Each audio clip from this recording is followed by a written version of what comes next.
एक पेशेंट आके मुझसे पूछता है कि उसके घर वाले उससे बोलते हैं कि तुमको पेट की बीमारी है, आईबीएस है और तुम मानसिक डॉक्टर का इलाज करते हो, ऐसा क्यों होता है? तो ऐसे बहुत से लोगों के सवाल होते हैं, तो मैंने सोचा इस पे वीडियो बनाते हैं। आज मैं बात करने वाला हूँ कि पेट की बीमारी आईबीएस जो होती है, उसमें मानसिक डॉक्टर का क्या काम होता है। नमस्कार फ्रेंड्स, आप सबका स्वागत करता हूँ मेरे चैनल पे। मैं हूँ डॉक्टर रवि और मैंने आगरा मेंटल हॉस्पिटल से साइकेट्री किया है। तो दोस्तों आईबीएस आईबीएस मतलब इरिटेबल बाउल सिंड्रोम। इसके वर्ड में ही, इसके बीमारी के वर्ड में ही इसका जो प्रॉब्लम है वो छुपा हुआ। इरिटेबल मतलब कि चिड़चिड़ा, और बाउल होता है, और बाउल मतलब होता है हमारा जो आंतें होती हैं। सिंड्रोम मतलब होता है ग्रुप ऑफ डिजीज, मतलब बीमारी का एक ग्रुप, मतलब उसमें कोई भी चीज़ ये हो सकती हैं। जैसे कि यहाँ पे आईबीएस में क्या होता है, पेट में दर्द होता है, पेट फूलना होता है, कुछ लोग को डायरिया होता है, कुछ लोग कॉन्स्टिपेशन होता है, भारीपन सा होता है, मरोड़ सी आती है। तो एक सिंड्रोम है, ग्रुप ऑफ परेशानी है, इसलिए इसको आईबीएस बोलते हैं। ये आईबीडी से अंतर होता है इरिटेबल बाउल डिजीज से, जैसे कि आप सब जानते ही होंगे, अल्सरेटिव कोलाइटिस और क्रॉन्स डिजीज। इसके बारे में बात नहीं कर रहा हूँ। आज मैं बात कर रहा हूँ कि आईबीएस में हम मानसिक डॉक्टर का, साइकेट्रिस्ट, हमारा क्या रोल होता है इरिटेबल बाउल डिजीज, क्योंकि ये तो पेट की बीमारी है। तो दोस्तों पेट जो होता है ना हमारा, कई बार लोग कहा जाता है कि जब पेट खुश रहता है तो हमारा मन खुश रहता है। होता है ना कि मन खुश करने का तरीका जो होता है पेट से होता है, ऐसा बोला जाता है, औरतों को भी बताया जाता है। तो पेट से, क्योंकि हमारे जो ब्रेन की जो नसें होती हैं, जो हमारा सिस्टम होता है ऑटोनॉमिक नर्वस सिस्टम, वो पेट से कनेक्टेड होता है। सिंपैथेटिक सिस्टम होता है, पैरासिम्पैथेटिक सिस्टम होता है, वो कनेक्टेड होता है। तो जब भी हम स्ट्रेस में होते हैं, तनाव में होते हैं, तो सिंपैथेटिक सिस्टम एक्टिवेट हो जाता है, क्योंकि मतलब उसको डर, फियर, फ्लाइट जो भी होता है ना, फाइट, अगर कहीं झगड़ा करना है, कहीं भागना है, डर रहा है, तो वो बचाता है हमें, सिंपैथेटिक सिस्टम एक्टिवेट हो जाता है। तो जो भी कॉर्टिसोल होते हैं, जो हार्मोन्स होते हैं, वो ज़्यादा रिलीज होते हैं। तो जिन भी पेशेंट्स के ऑटोनॉमिक नर्वस सिस्टम में सिंपैथेटिक नर्वस सिस्टम ज़्यादा एक्टिवेट होता है, तो वहाँ पे ये प्रॉब्लम ज़्यादा होने लगती है। वही जब हम शांति में रहते हैं, आराम से रहते हैं, हमारी सांसें आराम से चलती हैं, तो पैरासिम्पैथेटिक नर्वस सिस्टम ज़्यादा एक्टिवेटेड रहता है। तो जब हम स्ट्रेस में ज़्यादा हो जाते हैं या कोई चीज़ को ज़्यादा सोचते हैं, चिंता ज़्यादा करते हैं, या कोई तनाव होता है ज़िंदगी में, तो ये हमारा सिंपैथेटिक सिस्टम एक्टिवेट हो जाता है।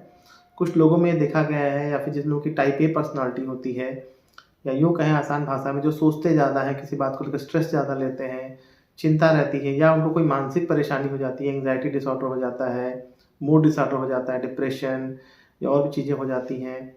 जब उनका काम करने में मन नहीं लगता है, तो धीरे-धीरे क्या होता है, उनका पेट पे या खाने-पीने पे ध्यान नहीं जाता है। कई बार वो लोग पानी कम पीते हैं, फाइबर कम लेते हैं, तो धीरे-धीरे उनके पेट की समस्याएँ बढ़ने लगती हैं। और दूसरी बात ये होती है कि हमारा जो सेरोटोनिन नाम का केमिकल होता है, जो हैप्पी केमिकल होता है, वो मैक्सिमम जो होता है वो पेट से निकलता है। ब्रेन से तो निकलता ही है, 5-6 जगहों से निकलता है। जैसे कि ब्रेन से निकलता है, रेफे न्यूक्लियस होता है, जगह होती है। उसके बाद स्किन से भी निकलता है, मर्कल सेल्स होते हैं, टंग से भी निकलता है, ठीक है।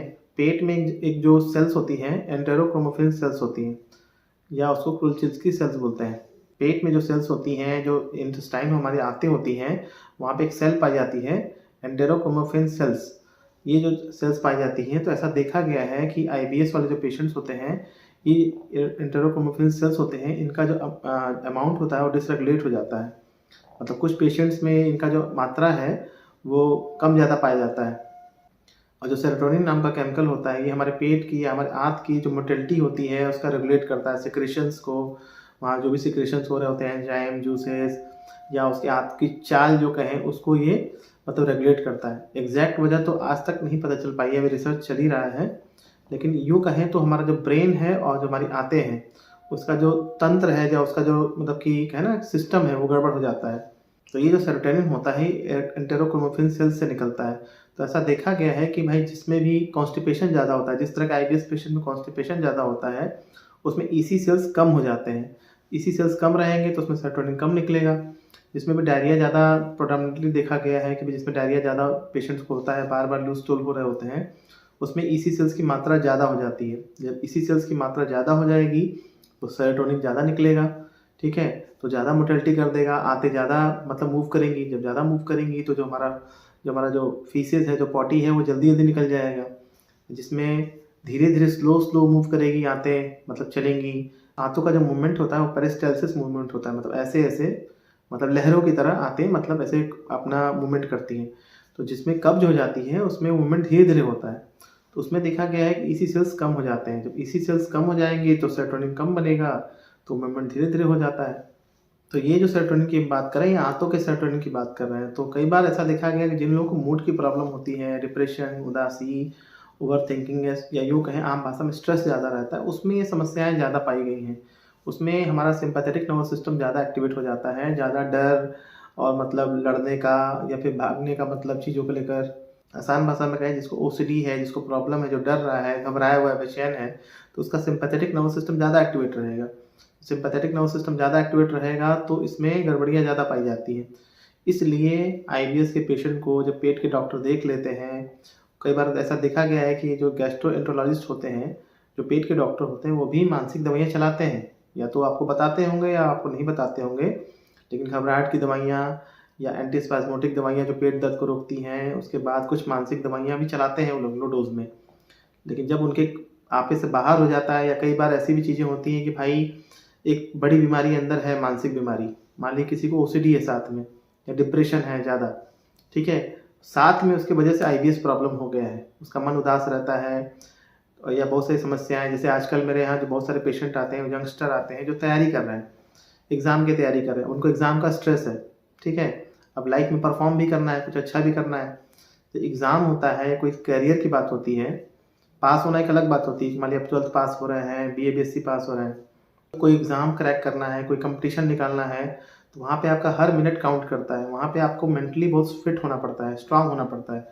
तो उसमें चिंता, तनाव, स्ट्रेस और नींद नहीं आना या फिर चिड़चिड़ा हो जाना, कई बार अपने खान-पान का आदमी ध्यान नहीं देता, लाइफ़स्टाइल ख़राब कर लेता है आदमी, रात में 4 बजे तक पढ़ रहे हैं, सुबह 12 बजे तक सो रहे हैं या 11 बजे तक सो रहे हैं, तो अपना लाइफ़स्टाइल ख़राब हो जाती है और जो फूड हैबिट ख़राब हो जाती है कई बार। इस वजह से भी ऐसे पे लोगों को देखा गया है कि आईबीएस की प्रॉब्लम ज़्यादा हो जाती है, क्योंकि मन में हमेशा करियर को लेकर, फाइनेंशियल प्रॉब्लम को लेकर दिमाग में चलता रहता है।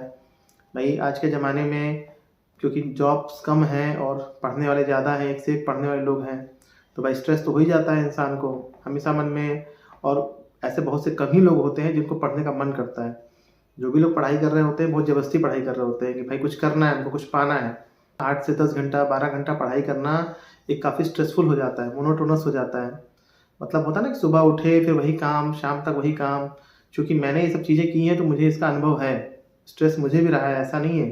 जो भी इंसान तैयारी करता है वो ये कहे कि उसको स्ट्रेस नहीं रहा है तो वो झूठ बोल रहा है। उसने कभी तैयारी नहीं किया होगा इसका मतलब। तो मैं इस बात को समझ सकता हूँ कि उसमें हर दिन जब मैं तैयारी करता था तो हर मिनट, हर घंटा काउंट का होता था। और कॉम्पिटिशन की सबसे बड़ी बात होती है कि उसमें भाई सर्टेनिटी तो होती नहीं कि होगा कि नहीं होगा।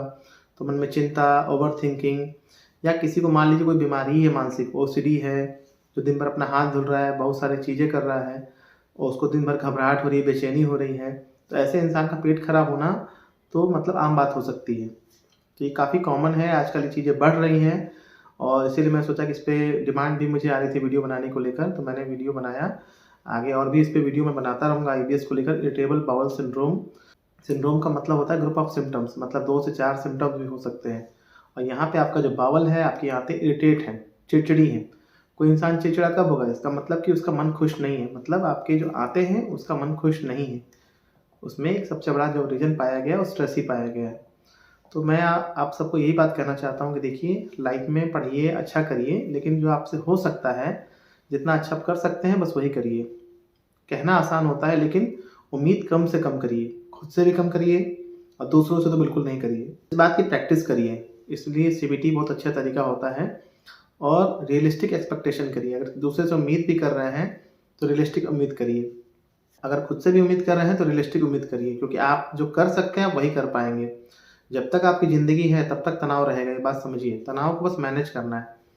आपको पता है कि आप मान लीजिए जैसे मैं डॉक्टरी का एग्ज़ाम दे रहा हूँ, तो मुझे पता है कि 8 से 10 घंटा पढ़ना है, तो अपने मन को साध के रखना है। सुबह उठ के रोज़ पॉजिटिव अफ़र्मेशंस करने हैं, मेडिटेशन करना है 10 मिनट, योगा करना है 10-15 मिनट करना है।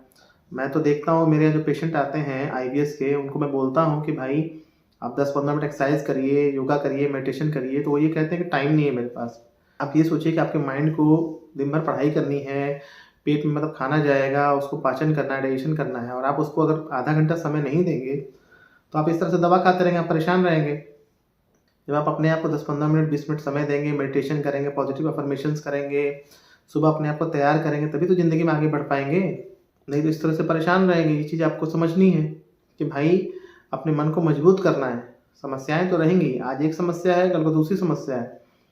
और सबसे बड़ी बात होती है क्वांटिटी पढ़ाई से अच्छा होता है क्वालिटी पढ़ाई करने का। 8 से 10 घंटा हम परेशान होकर पढ़ें, उससे अच्छा है कि हम 6 घंटा पढ़ाई करें, अच्छे मन से पढ़ें। तो जब अच्छे मन से पढ़ेंगे तो हमारा पेट भी खुश रहेगा और कुछ समय के लिए ट्रीटमेंट लेना है, क्योंकि ये जो आईबीएस की प्रॉब्लम है ये लाइफस्टाइल की प्रॉब्लम है, ज़िंदगी जीने के एक तरीके की प्रॉब्लम है। इसमें कई बार हमारे हेल्दी फूड को लेना होता है, सही टाइम पे सोना, सही टाइम पे उठना, ठीक है, स्ट्रेस कम से कम लेना, आज के बारे में सोचना, प्लानिंग करिए, दूर की प्लानिंग करिए, साल भर की प्लानिंग, 6 महीने के बाद की प्लानिंग, लेकिन कोशिश करिए कि आज में जिए। आज अगर आपका दिन अच्छा हुआ तो फ्यूचर भी अच्छा होगा। तो ऐसी बहुत सारी बातें हैं, बहुत सारी चीज़ें हम बताएँगे आज आगे भी, किसी और वीडियो में बताऊँगा कि अपनी लाइफ को कैसे प्लान करना चाहिए। अगर आपको ये वीडियो अच्छा लगा हो, इससे आपको कुछ फ़ायदा हुआ हो तो कमेंट करके बताइएगा। आईबीएस में आप और क्या जानना चाहते हैं वो भी कमेंट करके बताइएगा, जिससे मुझे वीडियो बनाने में हेल्प मिलेगी। क्या कुछ अलग है जो आज तक यूट्यूब पे नहीं पड़ा हुआ, मैंने वो बनाया है वीडियो में। तो वीडियो अच्छा लगे तो उसको लाइक ज़रूर करिएगा, शेयर करिएगा और मेरे वीडियोज़ पसंद आते होंगे तो सब्सक्राइब भी करिएगा। मिलते हैं फ्रेंड्स आपसे किसी नए शानदार वीडियो में, तब तक के लिए नमस्कार।